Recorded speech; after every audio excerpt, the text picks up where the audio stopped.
Activision and AMD are lagging. Is this a surprise or no? Yeah, it's a little bit of a surprise just because they've had plenty of notice and there's been a lot of talk about this subject. So there's not a lack of supply of candidates. It's probably a little bit of a lack of motivation. Do we expect them to add these directors before the end of the year? We've got 3 weeks left. I think every company's sort of touch and go. I would say I think we're going to see a rash of appointments in the next few weeks because people don't want to be called out. But there's a lot of companies that are resisting sort of the sense of having some pressure around it. And it's a pretty big number, as you know, Emily. Over half the companies are not in compliance. That's a lot of board members to come out in the next few weeks. Absolutely. There's a trial underway right now to determine if requiring women on boards is legal. Where is that headed?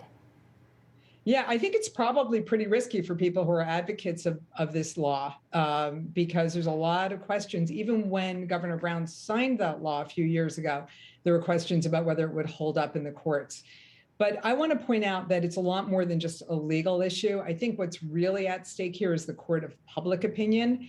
And that's where the law, whether it gets through this trial or not, that's where the law's had a really, really big impact. And a lot of people are pretty happy about the visibility it's given to the issue.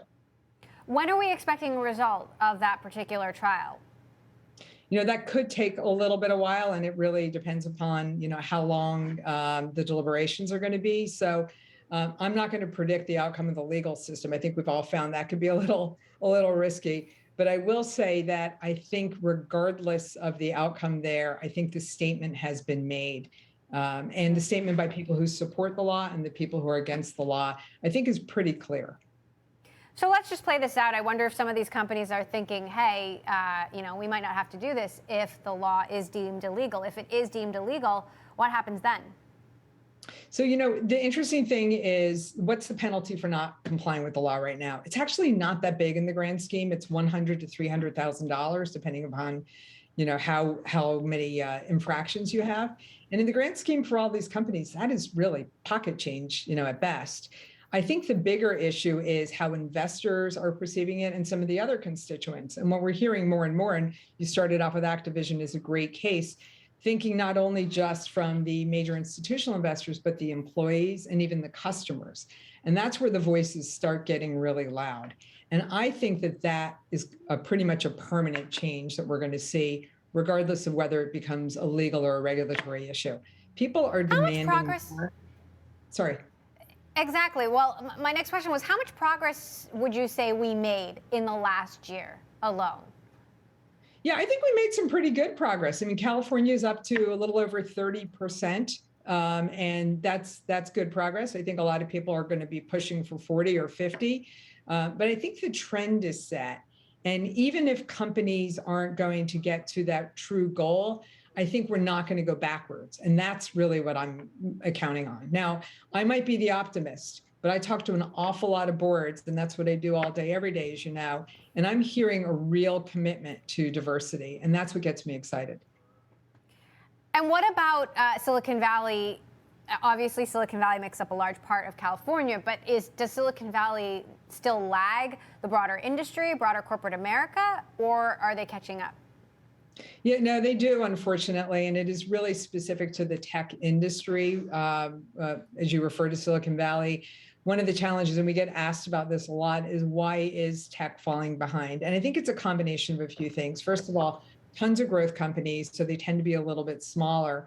But also there's kind of this funny, insular, almost clubby feeling within Silicon Valley. And here's the ultimate irony, Emily, which is Silicon Valley, people are very used to taking risks, whether they're the tech companies themselves or the VCs that are funding them.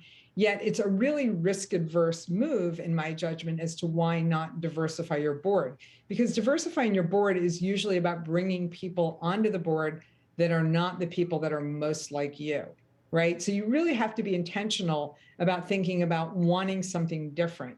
And that feels risky to a lot of people. And that's why I think Silicon Valley is lagging. That said, I'm an optimist, and I think as people lean into it and think about the benefits, it does change. If we can build self-driving cars and rocket ships to space, then certainly we can find more women for our boards, right? What other, quickly, corporate governance issues are you following into next year? You know, the big issue on everybody's mind is ESG, and it's not unrelated to diversity. That is going to be a subset of it. But I think right now boards are really trying to wrap their heads around what does it mean to be a high-performing board with ESG? How as a company do we deliver? How do we even report? Because it's really vague. So that is a huge issue. Another really big issue is going to be around succession planning for CEOs.